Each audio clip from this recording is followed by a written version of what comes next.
بسم الله الرحمن الرحيم الحمد لله رب العالمين وأشهد أن لا إله إلا الله وأشهد أن سيدنا محمد رسول الله صلى الله عليه وسلم وشرف وكرم وبارك وعظم وعلى آله وصحابته والتابعين وتابع التابعين لهم بإحسان إلى يوم الدين في كل لمحة ونفس عدد ما وسعه علم الله لا حول ولا قوة إلا بالله لا حول ولا قوة إلا لله. نقرأ كتاب نور اليقين في سيرة سيد المرسلين للشيخ محمد الخضري رحمه الله تعالى ونفعنا الله بعلومه في الدارين آمين. أما بعد السلام عليكم ورحمة الله وبركاته. Пайғамбарымыз саллаллаху алейхи уассалам Мәдинаға келді. Мәдина деген немесе Ясриб деген жерді нұрға толтырды. Ал Мәдина Алла тағаланың пайғамбарымызға жаратқан жері, пайғамбарымызға берген жері, пайғамбарымызға арнаған жері. Меккені Ибрахим, пайғамбарлардың атасы атанған, Алланың досы деп аталған Ибрахимге берсе, Мусаға Сайна тауын берсе, Исаға Шам жақты берсе, пайғамбарымызға жердің төресі, жердің бетіндегі қасиетті жердің бірі Меккеден кейінгі орында тұрған ол Мәдинады берді. Пайғамбарымыз Ясрибке келіп Мәдина қылды, нұрға біткен Мәдина қылды. Келгеннен кейін пайғамбарымыз саллаллаху алейхи уассалам бірнеше мемлекеттің іргетасына, қуат беретін іргетасына себеп болатын нәрселерді жасады. Ол Меккеден келген, қоныс аударып келген әл-мухажирлерді ансарлармен бауырластырды, қосты. Бұны исламдағы бауырмашылдық деп атадық. Денеміз әр түрлі болса да, жүрек бір болды. Міне, денеміз әр түрлі болса да, жүрегіміз бірікті. Пайғамбарымыз саллаллаху алейхи уассалам меккелік кезеңде 13 жылда ешқашан соғыс жасамаған. Мәдиналық кезеңде 10 жыл, соңғы 10 жылда соғыс жасаған. Соғыс жасағанның өзінде зерттесеңіздер, соғыстың барлығы Мәдина жерінде болған. Мәдинаның төңірегінде болған. Соғыс жасайтын адам ол дұшпанның немесе жатқан елдің жеріне барып жасайды. Басып алғысы келсе, күш көрсеткісі келсе, исламды қылыштың, найзаның ұшымен жеткізгісі келсе, онда сол мемлекетке, сол елге барады, сол елдің жерінде соғысады. Ал соңғы 10 жылдағы болған соғыстың барлығын зерттесеңіздер, ол 80 соғыс болған, соның бәрін зерттесеңіздер, Мәдинаның жерінде болған.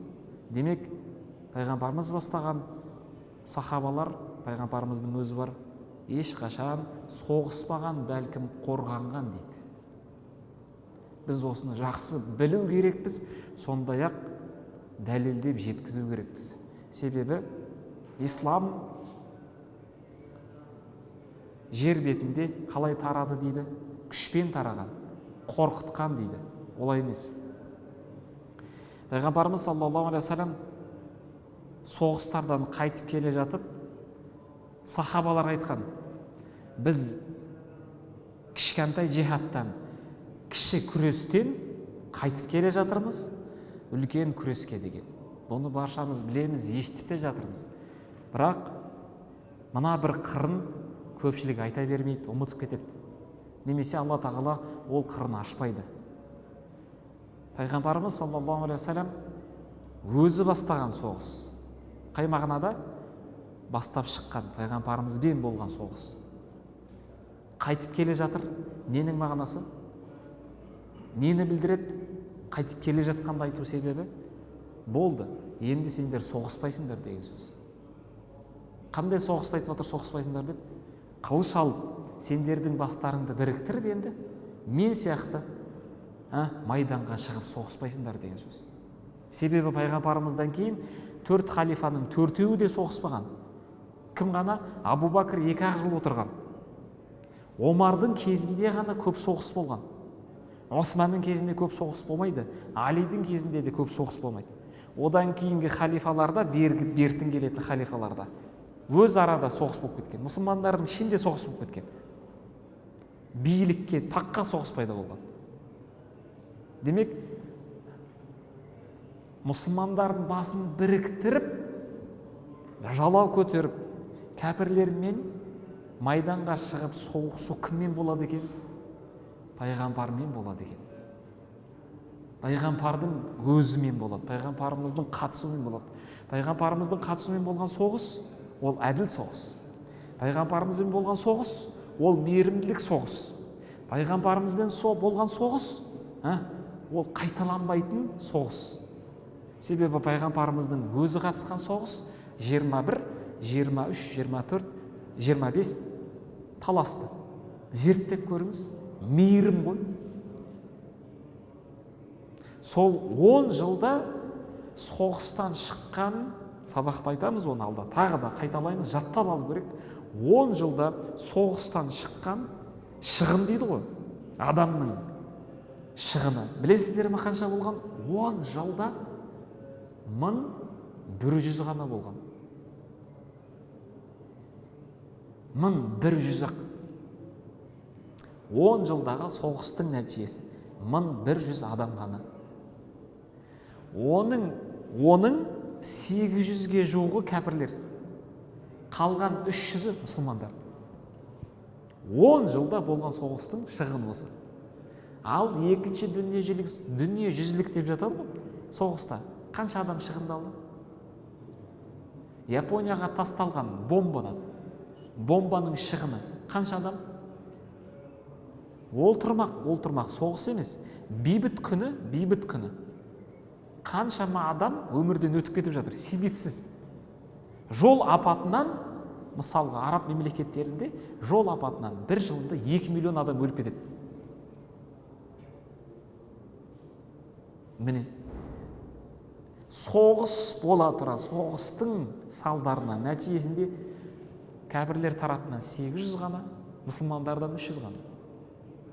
Демек, қазіргі таңда біздің басымызды қосып, кәпірлермен соғысамыз деп жүргендердің басында проблема бар деген сөз.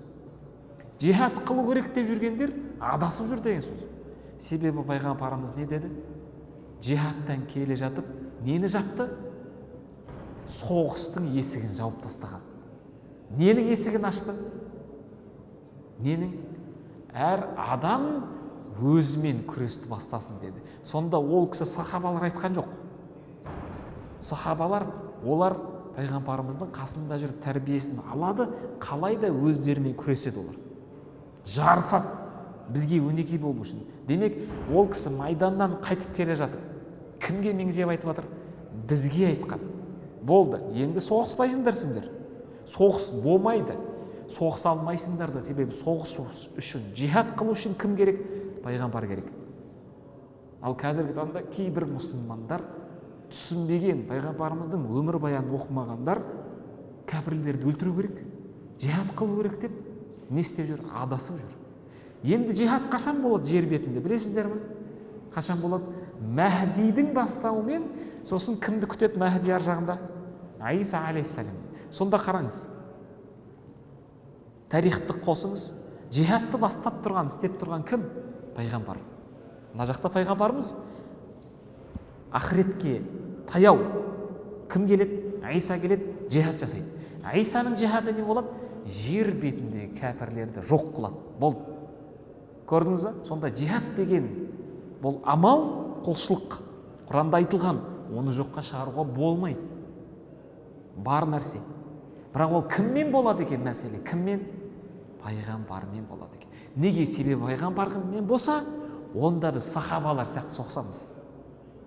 Ой, жақсы болды, мынаның басын алатын болдым деп шықпаймыз біз. Білесіздер ғой, соғысып келе жатып, мүшрик кімнің бетіне түкірді? Али радиаллаху анхудың бетіне түкірді. Сонда Али радиаллаху анху не істеді? Соғысып келе жатып. Кіммен соғысып жүр? Мүшриктермен, пайғамбарымызға зиян бергендермен. Кімнің артында, кімнің қол астында? Пайғамбарымыздың. Қылышын тастап бұрылып кетіп қалды.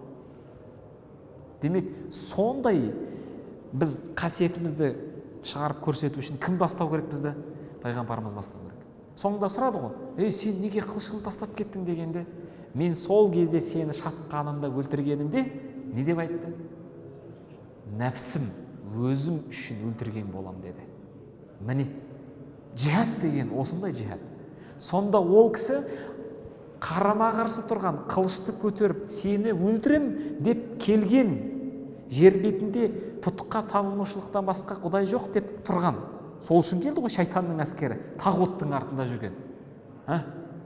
Онымен күреспестен бұрын кіммен күресіп кетті? Бірінші орында кіммен күресті? Нәпсімен күресті. Бірінші орында. Нәпсімен күрескенде жеңіс келді. Қандай жеңіс келді? Қандай жеңіс?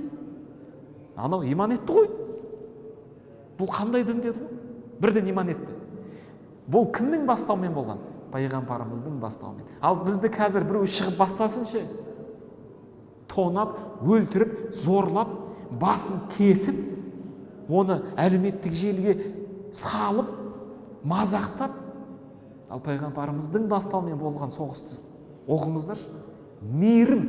Сонда пайғамбарымыздың бір сипаты, соғысса да мейіріммен соғысады деген. Мейіріммен соғысады деген.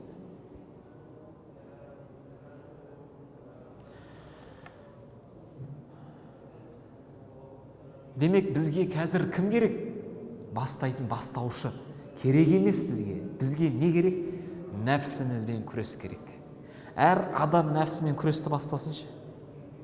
Мұсылман болған жер бетіндегі миллиардқа жуық, мұсылмандар әрбір өзімен күресті бастасыншы.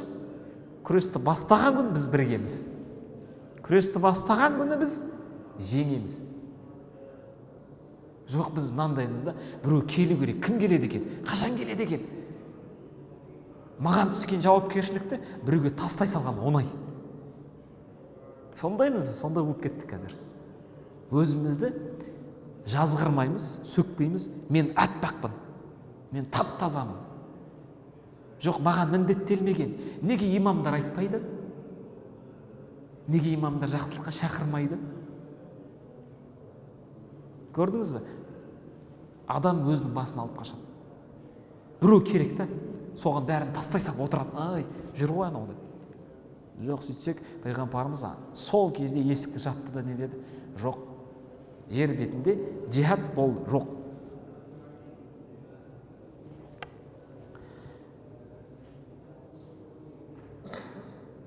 Пайғамбарымыз Мәдинаға келген кезде кіммен келді? Өзі Абу Бакр Сыддиқ, қасында жол көрсететін мүшрик, әлі дін, өз дінінде қарасаңыздар, не деген мәміле. Неге пайғамбарымыз саллаллаху алейхи вассалам Меккеден шыққан кезде өзі ақ шықпады? Абу Бакр екеуі жол көрсететін, бізде дилдал дейді, жол көрсететін. Қазіргі таңдағы навигатор. Неге оны алды? Және неге мұсылманға жүгінген жоқ? Кәпірге жүгінген, мүшрикке жүгінген. Алып басын шауып тастамады ма? Қазіргі таңдағы пайғамбарымыздың өмір баянын түсінбегендердің ұғымына салсақ, басын шауып тастау керек еді. Өз жалғыз ғой. Жоқ, нені көрсеткен дейді? Адал болса, сенімді болса, әділ болған болса, ол адамнан қауіп төнбесе, онда тәжірибесі болса, онда бір ілімі болса, кәпір болса да не қылу керек деген, пайдалануға болады деген. Міне, жол көрсету үшін алып шықты ғой. Оған жолдан оның мазасын алып, миын шіртіп, иман ет деп, ана аятты оқып, мына аятты оқып, ана хадисті айтып, үйткен жоқ пайғамбарымыз, бір ауыз сөз айтпаған. Ол кісі соңында исламды қабылдаған. Соңында уақыт өте келе шамамен сол Мекке азат етілетін кезде исламды қабылдаған, бағанағы кәпір жол көрсетіп жүрген. Сонда пайғамбарымыз жолды білмейді дейсіздер ме? Алла тағала ол кісіге Жибрилді жібере алмайды дейсіздер ме? Жоқ. Неге пайғамбарымыз мінсіз бола тұра мүшрикке жүгінді? Мүшрикке бізге айтпақ. Дін дегеніміз басталу емес. Кәпірсің, болды, бітті. Айтпағым не? Ғалымдарымыз айтады, кәпірді көрсең, адамның өзін жек көрме дейді. Ол кәпір болып тұрған күпірлігін жек көр дейді, ісін жек көр дейді. Егер адамның өзін жек көрсең, онда үгіттеу, насихаттау деген бап бар ғой, жабылады дейді, бітті. Ал бізге міндеттелген нәрсені білесіздер ме? Үгіттеу бізге міндеттелген, насихаттау, дінге шақыру деген бізге міндеттелген нәрсе. Ол жабылмаған ешқашан. Ал қашан жабады адам? Адамның өзін жек көріп кеткен дейді. Ертең ол исламға келсе не болады? Қалай бетіне қарайсың сен оның дейді. Бүгін күнә істепті, қателесіпті, адам зорлап қойыпты, тағы басқа. Сөйтсек біз адамның өзін жек көреміз. Амалын емес, ісін емес. Бірден адамның өзін тозақтық қылып жібереміз. Жоқ, дініміз біздің адамның өзін емес, ісін жек көріңдер деген екен. Міне пайғамбарымыз соны үйретіп жатыр. Не істеді сол кісіні? Сосын Зайд ибн Харисаны, сосын Абу Рафи деген екеуі де пайғамбарымыздың қызметшісі. Құл деп айтпаймыз. Пайғамбарымызға құл болып келгендер кім болып кетеді? Қызметші деген мәртебеге көтеріліп кетеді. Былай қарасаңыз құл, бірақ пайғамбарымыздың құл болғандықтан кім болып кетеді? Қызметші деген мәртебеге өтіп кетеді. Харис ибн Зайд ибн Хариса құл ғой негізі басында, әуел басында. Бірақ баласы болды, кейін азаттығын алғаннан кейін кім болып кетті? Қызметші. Қызметші болып кетті. Сол қызметшілердің бірі кім білесіздер ме? Біздің мәзһабта, мына Абу Ханифа, Алла мейірімін алсын, мәзһабы бар ғой, 4 мәзһабтың ішіндегі төресі. Сол Ханафи тізбегіндегі тұрған сахаба кім? Абдулла ибн Мас'уд, фақи. Сол пайғамбарымыздың қызметшісі атанған. Пайғамбарымыздың аяқ киімін тасушы, көтеріп жүруші деген лақап алған кісі. Сонда ол кісі пайғамбарымыздың аяқ киімін қолтығына алып жүрумен не істеді дейді? Сол аяқ киіммен деңгей өсіп кеткен дейді. Аяқ киіммен. Міне, қызмет пайғамбарымызға жасау қандай? Міне содан не қалды? Ұстаздарға, ғалымдарға, әулиелерге қызмет жасау содан қалған. Зайд ибн Харисаны, сосын Абу Рафи деген қызметшіні кіммен қоса? Бағанағы мүшрикпен Мәдинаға кеп тұр. Не кедергі ал? Мұсылмандардың ортасына келді. Ансарлар мен мұхажирлер ғой, Мекке толық мұсылман болып кетті. Анау жалғыз кәпір. Шығарылып бұлай көкесін танытып, азаптап дінге кіргізіп жібермеді ме? Жоқ, тиіспеген. Бәлкім екі қызметшісін сахаба, пайғамбарымызға иман еткен, отбасының қызметінде жүрген екеуін жібереді. Ана кісіге қосып, қайда? Меккеде қалған, хижрат етпеген отбасын алып келуге. Кім қалды? Меккеде пайғамбарымыз саллаллаху алейхи уассаламның қызы Фатима қалды, Алла мейірімін алсын. Умму Кульсум анамыз қалды, екі қызы қалды.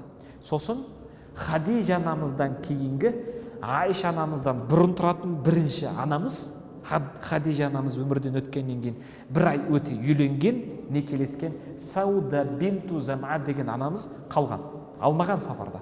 Міне соларды алып келу үшін жіберген. Тағы да қосымша кім? Зайд кетіп тұр ғой қызметшісі. Сол өзінің әйелін алып келуге барады, баласымен қоса. Зайдтың әйелі кім? Кім? Умму Айман Баракал Хабашия. Пайғамбарымыздың қызметшісі кімнен өткен? Атасынан әкесіне пайғамбарымызға өткен. Қара нәсілді эфиопиялық болған. Соны кім үйлендірген? Пайғамбарымыздың батасымен, пайғамбарымыздың берекесімен, дұғасымен. Пайғамбарымыз Умму Айманды кімге үйлендіреді? Зайдқа үйлендіреді. Сол екеуінен дүниеге кім келеді? Усама деген батыр келеді. 17-18 жасында Абу Бакр халифа болып кетеді. Омар сынды үлкен сахабаларды бастап соғысқа шыққан кісі. Сонда Омар айтқан, мынау жап-жас бала ғой, қалай бұл бізге басшы болады деген. Сонда Абу Бакр айтқан, оны пайғамбарымыз тағайындап кеткен болса, менің құқығым жоқ оны алып тастауға деген. 17-18 жаста болған кісі. Міне Усама кімнің баласы? Зайдтың баласы. Усама қаралау болған. Сосын кімді алып келеді? Пайғамбарымыздың келесі үшінші қызы Зайнап, ең үлкен қызы. Соны алып келуге жібереді. Ал Зайнап ол кезде тұрмыста. Сонда пайғамбарымыздың неше күйеу баласы бар екен? Біз 2-ақ күйеу баласын айтамыз да, негізгі ең бірінші үлкен күйеу баласы, ең бірінші. Соны көп жағдайда ұмытып кетеміз. Көпшілік білмейді. Кімді білеміз? Осман ибн Аффанды білеміз. Сосын соңғысы кім? Али ибн Аби Талибті білеміз. Жоқ, сөйтсек олардан да бұрын Меккелік кезеңде пайғамбарымыз саллаллаху алейхи вассалам пайғамбарлығын айтарға дейін күйеу баласы болған. Кім? Абул Ас ибн Раби' деген басында мүшрик болған. Міне бағанағы 2 қызметшімен мүшрикті жіберген кезде Зайнап анамыздың күйеуі Абул Ас ибн Раби' мүшрик болған. Мүшрик, пұтқа табынған. Сол не істейді? Жібермей қояды. Қарсы болады. Пайғамбарымыз еш нәрсе деп айтпаған. Жалғыз неке, осы кісілердің некесі не істелген? Сақталған, талақ түспеген. Қалай дейтін болсаңыз, әйелі да мұсылман болса, оның күйеуі еркегі басқа дін өкілі болса, болды. Талақсыз-ақ не түсіп кетеді? Фиқта ажырасу түседі, бітті. Анау талақты айтпай-ақ, заң бойынша немесе қазылық бойынша екеуі ажырасу керек. Неге? Діннің әртүрлі болу себепті. Мұсылман басқа дін өкіліне, әхлі китап дейміз ғой, еврейге, христианға шықпайды. Шыққан болса, автомат түрде мүшрикке шыққан болса, не істеп жібереді? Ажырасып жібереді. Бірақ осы кісілердің ғана некесі бұзылмай сақталған. Қашанға дейін? Абул Ас ибн Раби пайғамбарымыздың тұңғыш күйеуі исламға келгенге дейін сақтап тұрған пайғамбарымыз. Неге? Себебі пайғамбарымыз бұл күйеу баласын жақсы көрген. Өте жақсы көрген, құрметтеген. Құрайштың деген, тайпаның ішіндегі көсемі дәулетті адам болған. Және пайғамбарымыз ол кісі жақсы көру себебі Зайнап анамызды өте қатты құрметтеген. Араларындағы махаббат өте тығыз болған. Бір-бірінсіз жүре алмаған. Зайнап анамызда пайғамбарымыздың тұңғыш қызы, күйеуінің күндердің бір күні дінге келетініне шүбәсіз күдіксіз сенімде болған. Мына Абул Ас ибн Рабиқа кеп айтады мүшриктердің көсемдері, Абу Лахаб бастаған, Абу Жахил бастаған әкесі бар. Ей, не істейсің Зайнапты? Мұхаммедтің қызы деп сөйлейді олар. Саллаллаху алейхи вассалам. Одан басқа қыз қалмады ма Құрайшта? Құрайштағы мен деген, нен сұлуын алып береміз, оның талағын беріп жібер деген. Сонда айтқан, өліп кетсем де жібермеймін деп айтқан. Кім? Абул Ас ибн Раби'a. Ол кісінің оқиғасы алда, иншалла, өте қызық оқиға бар. Міне осыларды алып келу үшін, тағы кім бар? Абу Бәкір Сыдықтың отбасы бар. Абдулла. Кімнің баласы? Абу Бәкірдің. Абдулла Абу Бәкірдің баласы. Абу Бәкірде ұл екеу болған. 2 ұлы болған. Абдулла, сосын Абдуррахман деген. Абдулла, сосын кім? Абдуррахман деген ұлы болған. Абдулла ол кішкентай кезінде иман етеді. Абдуррахман ол кейін кешірек иман етеді. Тіпті ол басында әуел кезінде әкесіне қарсы соғысқан бұл кісі. Бір соғыста әкесін шақырған. Білесіздер ме кімді шақырған? Абу Бәкірді шақырған. Шық жекпе-жекке деген.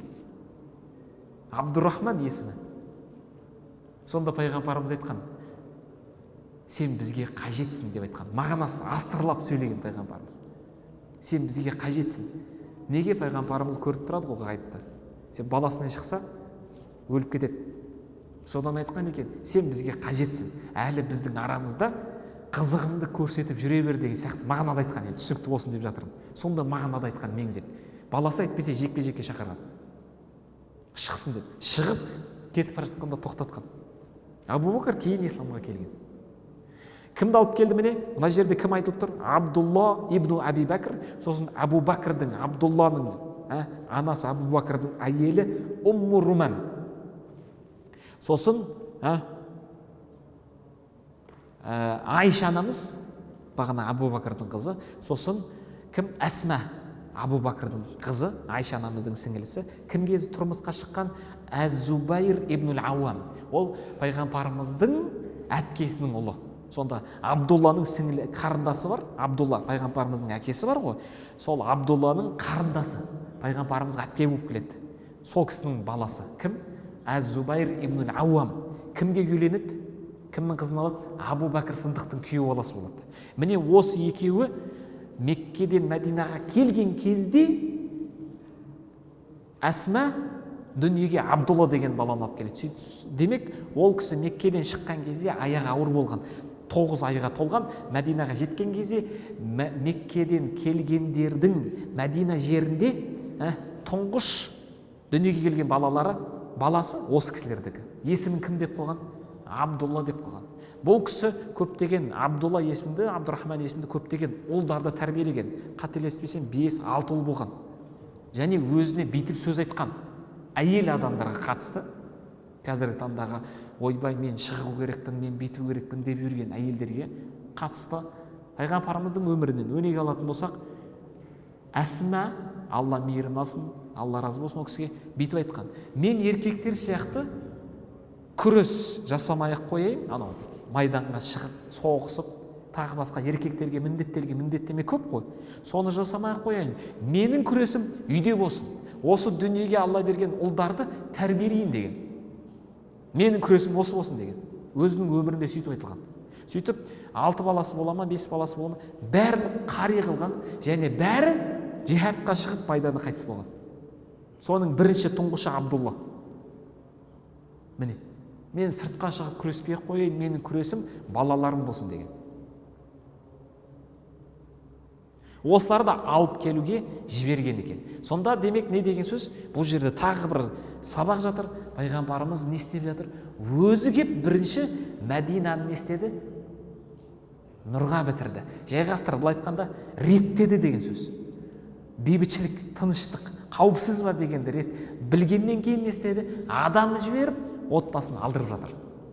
Демек, біз де осы сүннетті қолдану керекпіз. Бір жерге көшіп баратын болсаңыз, бір жерге баратын болсаңыз, бірінші өзіңіз барып реттейсіз, кейіннен артыңыздан отбасыңызды алдырасыз. Демек, кейін келген екен пайғамбарымыздың отбасы. Кіммен бірге? Хариса, Зайд ибн Хариса мен Абу Рафи деген кісілер алып келген екен. Соны оқып шығайық. Хижрату ахлул бейт. Пайғамбарымыздың отбасының қоныс аударуы. Валамма стақарра алейхи салату вассалам бил Мәдина. Мәдинаға келіп тұрақтағаннан кейін. Тұрақтады дегенімізде көрді, болды, реттеді мәселенің барлығы. Арсала Зайд ибн Хариса ва Абу Рафи иля Мәкката. Зайд ибн Хариса мен Абу Рафи'ді жіберді. Лиятия биман тахаллафа мин ахлихи. Ва арсала ма'ахума Абдаллахи ибн Урайқид. Мушрик. Ядуллухума аля тариқ. Жол көрсетеді. Қандай жолмен барады? Пайғамбарымыз келген жолмен. Сол жолмен қайтқан дейді. Сол жолмен алып келген дейді. Фақаддама, сөйтіп кімді алып келді? Би Фатимата ва умму Курсум ибнатайхи алейхиссалам ва Сауда заужух ва умму Айман заужу Зайд ва ибнухума Усама. Амма Зайнаб фаманааха заужуха Абул Ас ибн Рабиа. Зайнаб анамыздың күйеуі не істейді? Рұқсат бермей, жібермей қояды. Бірақ кейіннен пайғамбарымызға алда оқиғасын айтамыз, пайғамбарымыз бұйырған кезде жібереді. وخرج مع الجميع عبد الله ابن أبي بكر. Осы көпшілікпен Абу Бакрдың баласы Абдулла шығады. Би Руман, Абу Бакрдың әйелі, заужу Абихи, ва Аишата ухту, ва Асма заужу Az-Зубайр ибн Ал-Ауам, ва канат хамилан би ибниха Абдулла. Жолда не болған? Жүкті болған. Ва хуа ауалу маулудин лил мухаджирина бил Мәдина. Мәдинаға келген кезде осылардың балалары тұңғыш перзент болған, Абдулла деп аталған. Осы кісі анасынан, ал анасы Аиша анамыздан мына хадисті естіген. Қандай хадис? Әттең мына адамдардың, мыналардың исламы бүгін болмағанда, айтпағы бүгін ғана дінге кірмегені болмағанда, мен Меккені, мен Каабаны құлатып, екі есік жасар едім, есігін төмен сүрер едім деген хадисті Айша анамыздан естіген. Ал Айша анамыз бұл хадисті қашан естиді? Меккені фәтх қылған кезде. Бұл адамдар деп кімді айтып тұр? Меккені фәтх қылған кезде 2000-ға жуық меккеліктер сол күні дінге кірген. Соларды айтып тұр, айтпаған. Бүгін ғана дінге кірмеген. Айтпаған не деген сөз? Ертеде кіріп кеткенде, онда ешқандай мәселе болмас еді. Мен кеп Каабаны құлатып, есікті төмен түсіріп екі есік қылып жасай салсам, олар бұл әрекетін сөкпес еді деген мағына. Яғни түсінбеушілік танытпас деген сөз. Ал неге пайғамбарымыз олардың осы түсініспеушілігімен санасты, түсінбей қалады бұларды? Білесіздер ме? Сөйтсе пайғамбарымыздың сөзін, әрекетін, меңзегенін, құптағанын үмметі түсінбей қап, түсініспеушілікке кеп жатса, сол түсініспеушілік себепті иғтират дейді араб тілінде. Иғтират дегеніміз ойша болсын, амалды түрде болсын, мыналарға қарсы келсе кәпір болып кетеді деген. Неге өйтіп айтты ол? Оның себебі не? Деді ма? Бітті, дене шығып кетеді деген. Түсіндірейін, былай ашып түсіндірейін. Пайғамбарымыз келді, 10 мың әскермен Меккені басып алды, азат етті. 2000-ге жуық мүшриктер қарап тұр. Бәрі иман етті. Келе салды да бірінші жасаған амалы Кәбаны құлату болса не болып қалады? Көрдіңдер ме? Деп бағанағылар не деп айтады? Меккелік халық не деп айтады? Оның мақсаты ақиқат емес, ол Аллаға ұрандап жүрген жоқ. Ол ата-баба несін істемек? Мұрасы ғой, ата-бабадан жалғасып келе жатқан, Кәба ата-бабадан жалғасып келе жатқан не ғой? Мирас. Соны алмақ болды. Міне, көрдіңдер ме? Оның көксегеніне не? Билік деп айтар еді. Сонда ол неге келесі Меккеде бірінші жасаған осы болды деп, олар не істейді? Істеген ісіне қарсылық танытады. Неге өйтті? Көрдің бе? Деген қарсылық келді ме? Түсініспеушілік болды ма? Сол нәрсемен діннен шығып кетеді деген. Сол себепті бізден талап етілген нәрсе «Ла такун абдул хикма, бәл кун абдул хаким» деп айтқан. Мағынасы, сен хикметтің құлы болма деген. Хикметтің дегеніміз пайғамбарымыз саллаллаху алейхи ва саллям бақыттылардың бақыттысы, көзіміздің жанары, жүзіміздің нұры. Мынаны неге істеді екен? Оны істеудегі хикмет не деп білу саған парыз емес деген, міндет емес. Әр нәрсені білу саған міндет емес деген. Неге? Хикметтің құлы болма, бәлкім даналықтың құлы, хакимнің құлы бол деген. Мағынасы не? Мысалға, бесінді неге біз 4 ракағат оқимыз? Таңда неге 2 ракағат оқимыз? Оның хикметі не? Артындағы жатқан сыры не? Жоқ. Бұда не деп, неге, қалай болды деп, бұндай мәселелерде сұрақ қоюға болмайды деген. Болды. Бұйрық сондай, бітті, істеу керексің деген. Хикметін білу себебі қажет емес яғни. Әр нәрсенің, осындай екен, енді түсіндім деп айту кейбір мәселелерде болмайды. Басыңды тоқтатасың, иман ету керексің. Міне. Демек пайғамбарымыз сөйледі ма? Алла тағаланың сөзін айтты ма? Тоқтайсың. Ла такун абдул хикма, бәл кун абдул хаким деген. Алланың құлы бол да, хикметтің құлы болма деген. Ал қазіргі таңда кейбір адамдар бәрін білгісі келеді. Жеке-жекемен. Түсінікті бол. Жоқ, кейбір мәселе пайғамбарымыз түсіндірмей кеткен. Солай болу керек, бітті. Солай болу керек. Мысалға айтып жатырмын, соның бірі. Әйел адамды көрдіңіздер ме осы сәтке дейін? Минбарға шығып, жұма өткізген. Көрдіңіздер ме? Жұма күні уағыз айтқан әйел адамды көрдіңіз бе? Осы сәтке дейін михрабқа шығып, имамдықты өткізген әйел адамды көрдіңіз бе? Азан айтып жатқан әйел адамды көрдіңіз бе? Олай болса, әйел адамды көрдіңіз бе? Еркектер қауымын қосып ап, жинап, осылай сабақ өтіп отырған. Көрдіңіз бе? Тарихта болған мы? Болмаған. Неге? Әйелге ол тыйым салынған. Неге? Әйелдің құқығы еркекпен бірдей болу керек қой. Жоқ. Дінде солай көрсетілген болды. Ойбай деп оны отырып, менімше, ол былай, менімше, ол не? Әйел адамның құқығын таптау. Дедің бе, кеттің.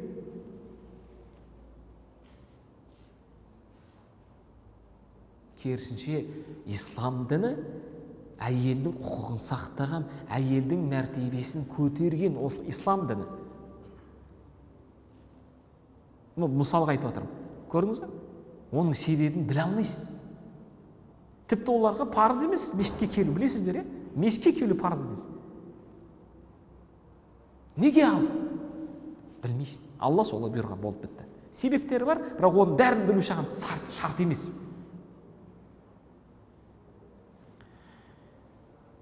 Кеттік. Мәдина бұрын пайғамбарымыз аяқ басарға дейін Ясриб деп аталған. Және барша білет, арабтардың көпшілігі білет, сол кезде Мәдинада оба болған. Оба дегеніміз барған адам ісініп кетеді. Ауру болған, жұқпалы. Су жақпайды, жерсінбейді. Ыстығы, температурасы көтеріліп, өліп кетеді адамдар. Сондай жер болған. Міне, соған тоқталайық. Тіпті Абу Бакрдың өзі сол обаға, бағанағы, ауруға шалдығып, өліп кете жаздаған. Ауырған, соншалық қатты ауырған. Абу Бакр бар, Билал бар, Амир ибн Фухайра бар, пайғамбарымыздың қызметшілері. Мәдинаға келіп, ауырған, қатты ауырған. Міне содан бағанағы келгендердің көпшілігі пайғамбарымызға келіп, не істеген? Я Расулалла, дұға қылсаңыз деп, сонда дұға қылған. Соған тоқталайық. Хуммал Мәдина, хумма дегеніміз оба деген сөз. Оба дегеніміз Мәдинадағы сол кездегі дерт, ауру. Бәрі біледі оны. Меккеліктер де біледі, басқа арабтар да біледі. Мәдинада сондай болған. Ал қазірше, жоқ, пайғамбарымыз қалай аяқ басты дұғасын жасады? Ақыретке дейін әрбір шаңы, әрбір тасы берекелі нұрға біткен. وَلَمْ يَكُنْ هَوَاءُ الْمَدِينَةِ فِي الْبَدْءِ مُوَافِقًا لِلْمُهَاجِرِينَ مِنْ أَهْلِ مَكَّةِ. Меккеден келген меккеліктер үшін, мұхажирлер үшін Мәдинаның ауасы жарамсыз болған. فَأَصَابَ كَثِيرًا مِنْهُمَ الْحُمَّةِ. Сөйтіп олардың көпшілігі хумма, бағанағы оба ауруына ұшырады. وَكَانَ رَسُولُ اللَّهِ يَعُودُهُمْ فَلَمَّا شَكُوا إِلَيْهِ الْأَمْرَ. Міне осы жерде тағы бір сыр бар. Пайғамбарымыз олар ауырып жатқан кезде не істеген екен? Ауырып жатқан адамға зиярат еткен.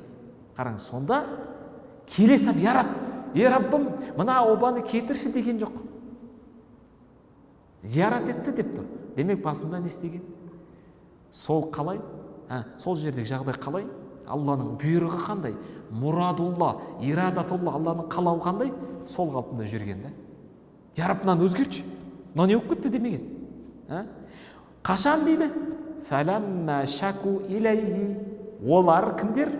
Мұхажирлер шағымданған сәтте. Я Расулалла, қиналып кеттік деген сәтте ғана не істеген? Я Рабб деп қолын жайған. Ол нені білдіреді деген сөз?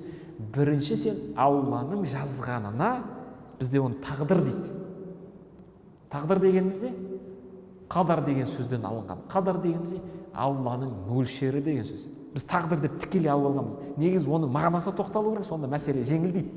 Тағдыр дегенімізде тағдырдан екен дейді. Жоқ, ол мағынасы не деген сөз? Алланың мөлшері, есебі деген сөз. Сонда бұл Алланың есебінен, мөлшерінен солай болу керек. Оны өзгертпеген пайғамбарымыз. Міне, қала, олар сұрағаннан кейін, Аллахумма хаббиб илайнал Мәдина. Міне, Мәдина деп атады. Бізге не қыл дейді, я Раббым, жаратқан ем, Ясрибті Мәдина деп атады. Мәдинаны бізге сүйікті қыл. Хаббиб, жүрегімізге жақын етті. Жүрегімізге байла. Кама хаббабта илайна Мәкка. Меккені бізге жақын қылып сүйікті қылғандай. Мекке қылайын деп атыр. Уашад, тіпті Меккеден де басымырақ қыл дейді. Меккені бізге сүйікті қылғандай, Меккеден де бізге Мәдинаны не істе дейді? Сүйіктірек қыл дейді. Осы мәселеге кіріп кетейін. Ғалымдарымыз кейінгі келген. Мекке абзал ма, жоқ Мәдина абзал ма дегенде таласқан том-том кітаптар бар. Бірінші топ ғалымдарымыз Мекке абзал деген. Неге? Кааба бар, жаннаттан түскен тас бар. Болды, басқа нәрсе жоқ Меккеде. Тас, екеуі де тас. Сосын соңғысы Құран түскен. Болды. Ал кейінгі топ, екінші топ ғалымдарымыз айтқан жоқ, Мәдина абзал деген. Осы дұға. Дұғасы осы. Сосын өзі жатыр деген. Өзі. Ал біздің иманымызда, әхлі сүнна уа жамааттың иманымызда пайғамбарымыз тірі. Өлтірмегенбіз біз. Оны өлтіргендер кімдер? Бағанағы бауырларымыз. Өліп қалған дейді. Өліп қалған, өзін айтпа дейді. Болды, Құран бар, сүннет бар, болды, пророк сказал, сомен жүр дейді. Уашадду ва барик фи муддиха. Одан да басымырақ қыл, және не істе дейді? Фи муддиха дегеніміз өсіп жатқан өнім деген сөз. Жерден шығатын өнім деген сөз. Муд дейді соны. Соған не істе дейді? Берекеңді бер. Ва фи саиха, саадем ол да сол. Бағана өнімдерге. Ванқул ва баиха илал жухфа. Міне, тоқтайтын жер осы. Не деп айтты дейді? Мына жердегі обаны жоқ қып жер деген жоқ дейді. Демек неге қарсы келген жоқ? Алланың қалауына қарсы келген жоқ. Обаны жоқ қып жер деген жоқ. бәлкім не деді қылды дейді, обаны басқа жаққа ауыстырып жібер деп айтты дейді. Міне, ал біз не істегіміз келеді? Ойбай мешітке жүгіріп келеміз, 5.000 теңгеміз, 10.000-ымыз барамыз, 100 миллион болса да, кеп мешітке кеп, иманға кеп, дұға жаса, ойбай деп, я Раб деп, сандыққа саламыз, я Раб, жойшы мынаны, кетірші деп. Жоқ, пайғамбарымыз міне дұғасымен көрсетті. Не деп? Сенің қалауыңа қарсы келмеймін. Бәлкім не істеш? Қалауың сол қалпында бола берсін, жазғаның қадар мөлшерің. Не істе, бірақ оны басқа жаққа ауыстырып жібер деген. Міне, дұғаның өзі қандай. Демек, дұға жасап, сұрағаның қабыл болмай жатса, мәселе өзіңде, дұға әдебінде, дұғаның әдебінде болып жатыр деген сөз. Біз оған мән бермейміз. Мән неде? Яғни, біз неге сенеміз? Мен жасадым, я Раб, болу керек. Сөйтсе біз қай жерден қателесеміз? Дұғаның өзінде әдеп болады. Міне әдеп сақтаған. Не істеді? Джохфа деген жаққа ауыстырып жібер деген. Ал Джохфада енді бұл ғалымдардың несі, риуаяты, ізденісі, көзқарасы. Джохфада ол Шам деген жақ, Шам жақта кімдер өмір сүрген? Еврейлер өмір сүрген сол кезде дейді. Көрдіңіз бе пайғамбарымыздың хикмасы қандай? Жоқ, ойбай, я Рабб, мынаны жоқ болшы. Ал біз не деп айтамыз? Кәпірлерді жоқ қыл. Қазақ халқы бәрі бай болып кетсе екен, бәрі 70 мініп жүрсе, бәрі 70 мініп жүрсе, кім көшені тазалайды? Кім тамақ пісіреді? Кім мусорды қоқысты тастайды? Бәрі бай болып кетсе. Біздің арманымыз, қиялымыз сондай ғой. Жоқ, Алла Құранда өзінің сөзіне не деді? Олай ешқашан болмайды деді.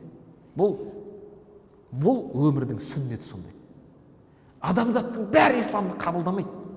Алла Құранда не айтты? Қаласа жер бетіндегілердің бәрі умматан уахида, бір үммет қылар еді деді. Жоқ, үммет қылмайды деді.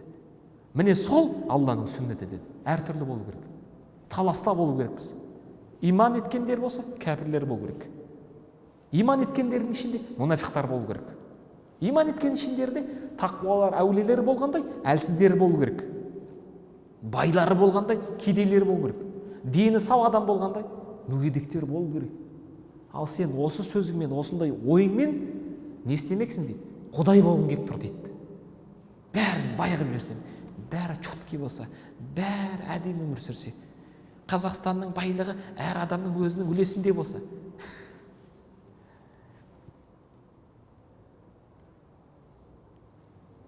Фастажаба Аллаху джалла ва аля даъвата. Пайғамбарымыздың дауатын қабыл етті. Ва ашал мухажируна фил мадинати бисалам. Осылайша пайғамбарымыздың дұғасынан кейін ақыретке дейін Мәдина не болып кетті?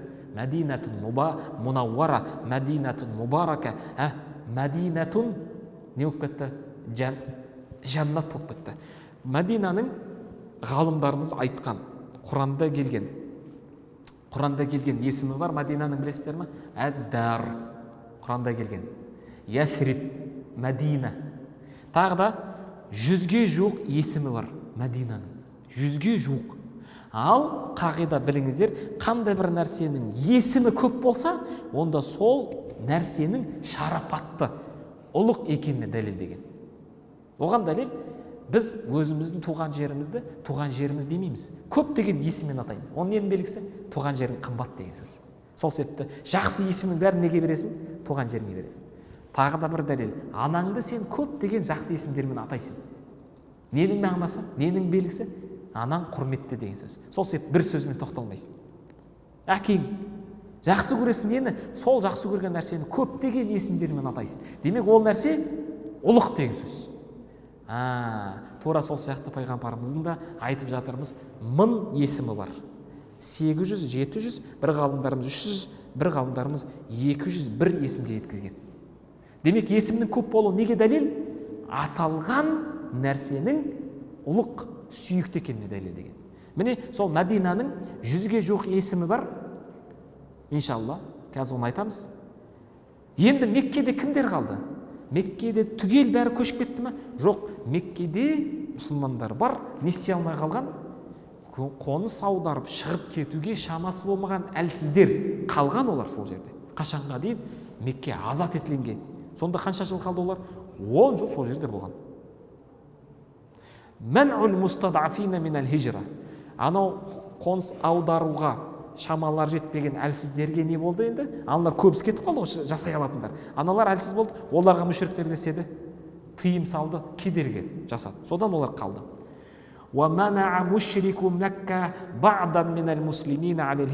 Меккелік мүшриктер не істеді? Кейбір мұсылмандар не істеді? Хижрат етуіне тыйым салды. Мүмкіндік бермеді, әлсіз болғандықтан. Не істеді? Қамады. Қамай отыра азаптады. Соның бірі кім білесіздер ме? Әл-Валид ибн Валид. Кімнің ағасы? Халид ибн Валидтің інісі. Әл-Валид ибн Валид. Уайяш ибн Рабиа, Хишам ибн Ас. Осыларды не істеген? Не істеген? Бұларды ұстап алып азаптаған. Халид ибн Валидтің інісі, Әл-Валид деген. Факана алейхи салату вассалам яд'у лахум фи салати. Пайғамбарымыз не істеген? Сол Меккеде қалған әлсіздерге намазда тұрып дұға қылған. Сол осы дұғасы, құнут дұғасы бар ғой. Құнут дұғасын бастамасы осы. Сонда құнут дегеніміз екен? Намазда тұрып дұға қылу. Қашан басталған? Осы кезде басталған. Ва хаза аслул құнут. Демек, осы құнут дұғасының асылы. Вақат хасала фи ауқатин мухталифа. Ал пайғамбарымыздың бұл намаздағы дұғасы көптеген әртүрлі уақыттарда болған. Сонда бір рет таң намазында, бір рет бесінде, бір рет ақшамда, бір рет құптанда деген сияқты әртүрлі уақытта жасап тұрған екен.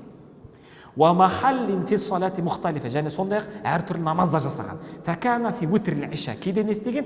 Иша, құптан намаздан кейін жасаған. Ва салату субх ба'да руку'i ва қаблуху. Кейде не істеген? Екі рақат таң намазының екінші ракағаты бар ғой. Екінші ракағатында тұрасыз, қираат қыласыз, рукуға кетпестен бұрын жасайсыз.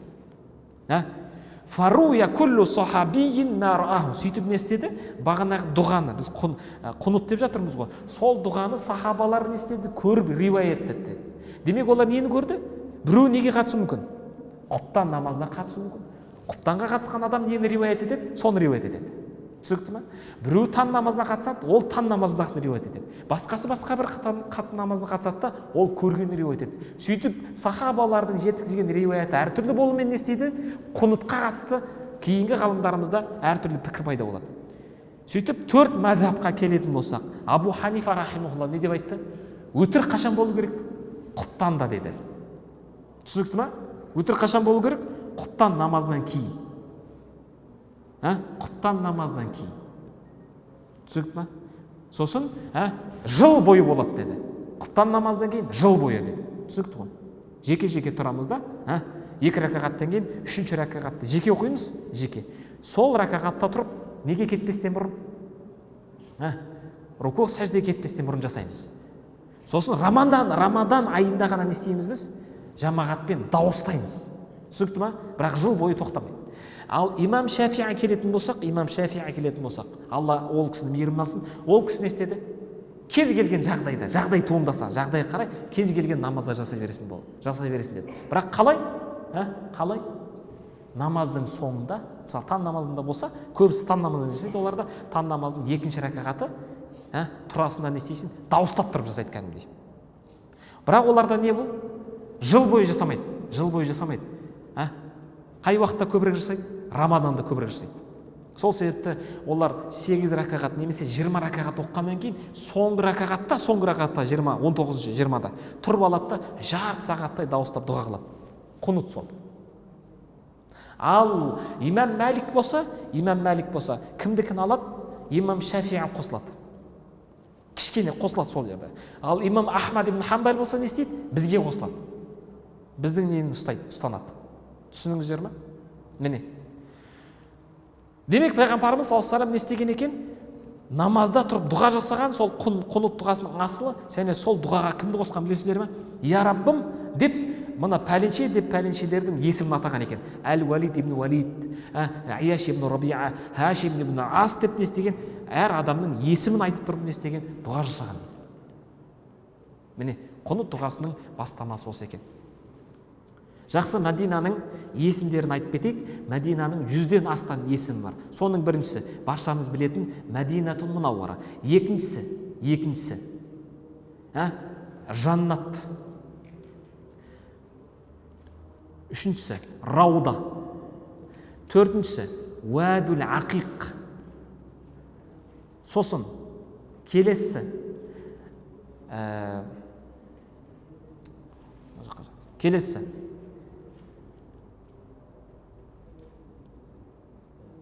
әддар неде келген, Құранда келген әддар, сосын әл-бәләд, сосын жазирутул араб, сосын бәйту расулулла. Мәдинаның тағы бір есімі не? Бәйту расулулла, Алла елшісінің үйі деп аталған. Сосын Джаббара деп аталады. Сосын әл-харам деп аталады. Екі харам бар. Біріншісі Мекке, екіншісі Мәдина. Харам деп аталады. Харамайн деп айтады сол себепті. Сосын не деп айтады? Мұхтара деп айтады. Мұхтара, тәмарбутамен. Мұхтара, таңдаулы. Кімге таңдалған? Мұхтарға таңдалған. Мұхтар дегеніміз кім? Таңдаулы пайғамбарымыз. Сол себепті Мұхтар деп аталған. Сосын Зәтун нахл деп аталған. Зәтун нахл дегенімізде көп құрма ағаш өсетін жер деп аталған. Бұрынғы анау кім? Еврей үйлердің тұсында, Муса алейхиссаламның кейінгі Муса алейхиссаламның үмметі бар ғой, солардың тұсында Мәдина не деп аталған білесіздер ме? Көп құрма ағашы өсетін жер деп аталған. Оған дәлел Сальман Фарисидің оқиғасын білесіздер, оның ұстаздар айтқан не деп? Көп құрма ағашы өсетін жерге бар, сол жерде кімді көресің деген, соңғы пайғамбарды табыстайсың деген, сол жерде табысасың деген. Міне көп құрма ағашы өсетін жер. Сосын Асима деп аталған. Асима дегенімізді білесіздер ме? Кірген адам ол жерде амандықта болады. Қалай дегенде білесіздер ғой, ертең Дәджәл шығады, Дәджәл екі жерге кіре алмайды. Қайда кіре алмайды? Мекке мен Мәдина. Мәдинаның есімі сонда не? Асима. Асима дегенімізде қорғаушы сені.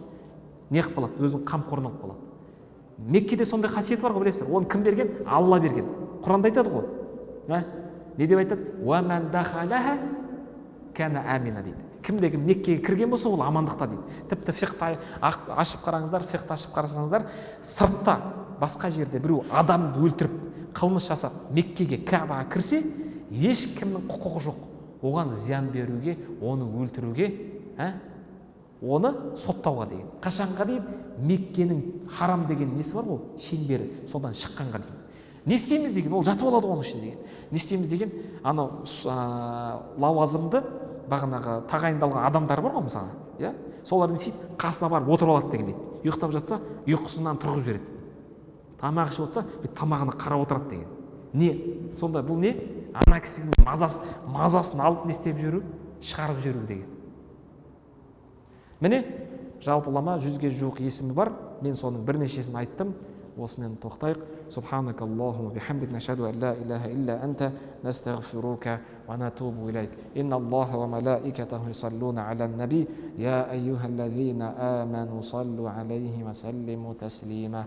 اللهم صل أفضل صلاة على أسعد مخلوقاتك سيدنا محمد وعلى آله وصحبه وسلم عدد معلوماتك ومداد كلماتك كلما ذكرك الذاكرون وغفل عن ذكره الغافلون. الفاتحة.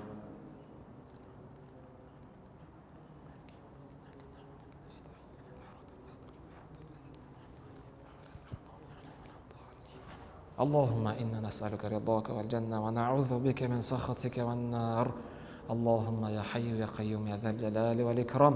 اللهم استعملنا بسنته وتوفنا على ملته واحشرنا في زمرته واسقينا بكأسه يا أرحم الراحمين يا أكرم الأكرمين. Ey Rabbim, өзіңде ұстаған оразамызды қабыл ет, кемшіліктерін кешірмет. Ей Раббым, я Аллах, алғашқы мейірім күндерінде, я Раббым, өзіңнің мейіріміне бөленген құлдардың қатарынан ет. Соңғы сөзіміз, кәлимамыз ла илаха иллаллах Мухаммадун расулуллах болып нәсіп ет. Раббана атина фид дуния хасана ва фил ахирати хасана ва қина азабан нар би рахматика я архамар рахимин.